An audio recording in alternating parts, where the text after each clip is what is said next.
Primero, declarar absuelta,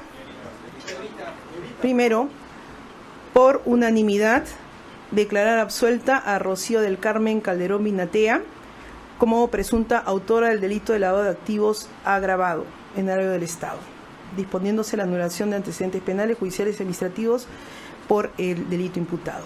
Segundo, declarar absueltos de la acusación fiscal en su contra a Santiago Gastañadú y Ramírez y Maribel Amelita Vela Arévalo en la imputación contra los mismos como presuntos cómplices primarios del delito de lavado de activos agravado en agravio del Estado. Tercero, por mayoría de los señores jueces Caballero García y Coronado Salazar, declarar a Ollanta Moisés Humalatazo, Nadine Heredia Alarcón e Ilan Paul Heredia Alarcón, coautores del delito de lavado de activos agravado, tipificado en el artículo 1 y 3, literal B, de la Ley 27.765 en agravio del Estado peruano. Cuarto, declarar a Antonia Alarcón Cubas, Rocío del Carmen Calderón Binatea y Eladio Mego Guevara, cómplices primarios del delito de lavado de activos agravado, tipificado en el artículo 1 y 3, literal B, de la Ley 27.765 en agravio del Estado peruano. Esto en relación al apartado 1. En relación al apartado 2. Quinto, declarar absueltos a Antonia Alarcón Cubas y Carlos Gabriel Arenas Gómez Sánchez de la imputación formulada en su contra como presunta autora y cómplice primaria, cómplice primario respectivamente del delito de lavado de activos agravado en agravio del Estado.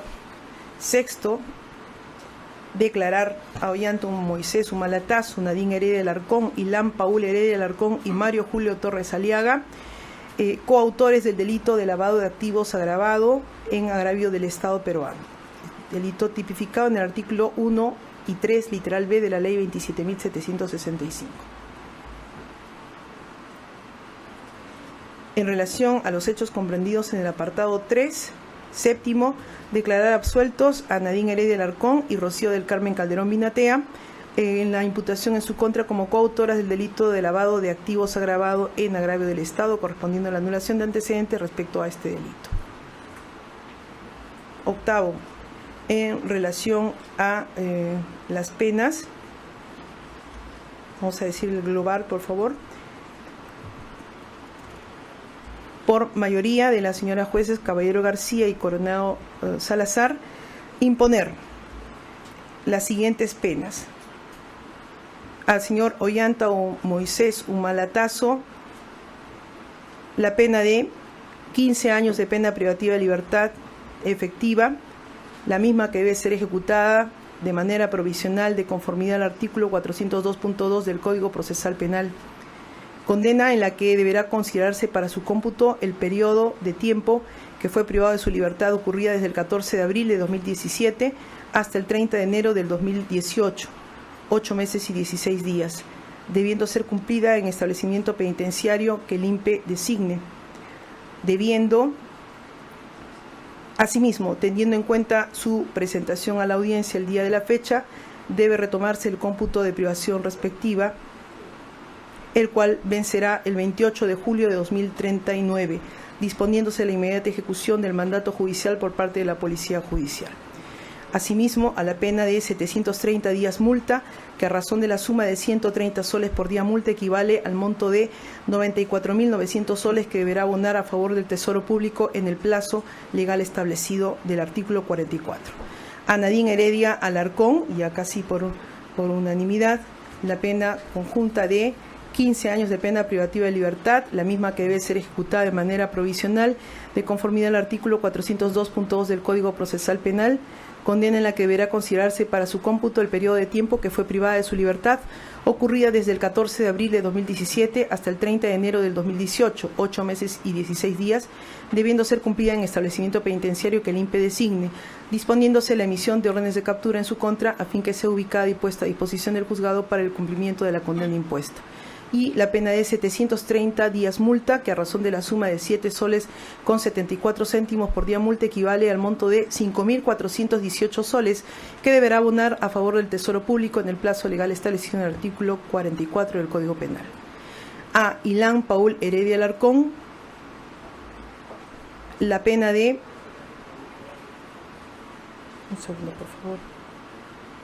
12 años de pena privativa de libertad, la misma que debe ser ejecutada de manera provisional de conformidad al artículo 402.2 del Código Procesal Penal, debiendo ser cumplida en el establecimiento penitenciario que el INPE designe y habiéndose presentado a la audiencia judicial. La sanción penal referida debe ejecutarse desde el día de la fecha, 15 de abril de 2025.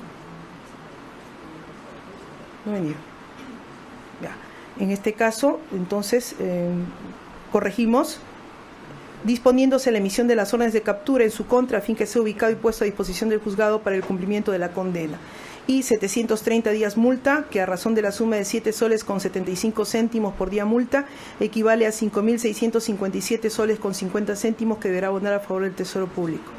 A Antonia Alarcón Cubas, Rocío del Carmen Calderón Binatea y Eladio Mego Guevara, y es nuestra consideración, 5 años de pena privativa de libertad para cada uno, suspendida en su ejecución por el plazo de 4 años, sujeto a las reglas de conducta como son la prohibición de ausentarse del lugar de su residencia sin previa autorización judicial, comparecer cada 60 días al local del juzgado encargado de la ejecución de la sentencia a fin de informar y justificar actividades verificándose mediante el control biométrico y reparar el daño ocasionado a la parte agraviada a través del pago de la reparación civil establecida en la sentencia.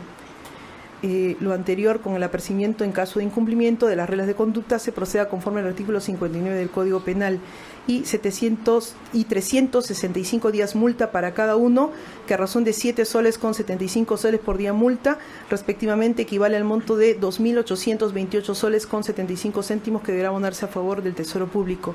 Y a Mario Julio Torres Aliaga,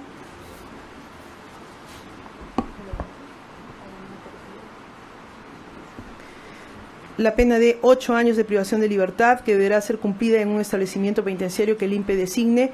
Se ordena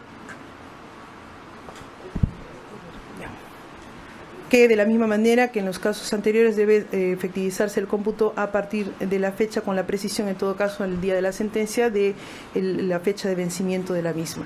Y a 365 días multa, que a razón de 7 soles con 75 céntimos por día multa, equivale a 2.828 soles con 75 céntimos que deberá abonar a favor del Tesoro Público. Disponiéndose en el caso del señor Torres Aliaga la procedencia de la ejecución inmediata por parte de la Policía Judicial. 10. Se declara la persona jurídica Todograf, sociedad anónima cerrada, vinculada al delito de lavado de activos agravado, apartado 1, por lo que se le impone la consecuencia accesoria peticionado por el Ministerio Público de disolución, para cuya ejecución deberá oficiarse a la oficina registral competente a través de la Superintendencia Nacional de Registros Públicos. 11. Se declara la persona jurídica Partido Nacionalista Peruano vinculada al delito de lavado de activos agravado, apartado 2, por lo que se le impone la consecuencia accesoria de 100 unidades de impositivas tributarias que deberán ser abonadas a favor del Tesoro Público. 12. Se impone, hay consecuencia accesoria de decomiso extensa, que en todo caso igual la daremos lectura al momento de la sentencia en relación a diversas partes condenadas. Y finalmente, declarar infundada 13 la pretensión de la actora civil, Procuraduría Pública especializada en delitos de lavado de activos y proceso de pérdida de dominio, de imponerse consecuencias jurídicos civiles a los sentenciados absueltos Santiago Gastañadú y Ramírez, Maribel Vela Arévalo y Carlos Gabriel Arenas Gómez Sánchez. Declarar fundada en parte la pretensión civil de la actora civil. En consecuencia, se fija como reparación civil el pago de 10 millones de soles que de manera solidaria deberán abonar los sentenciados condenados en el presente caso. 15. Declarar infundada la pretensión civil de la actora civil Procuraduría Pública especializada en delitos de lavado de activos y procesos de pérdida de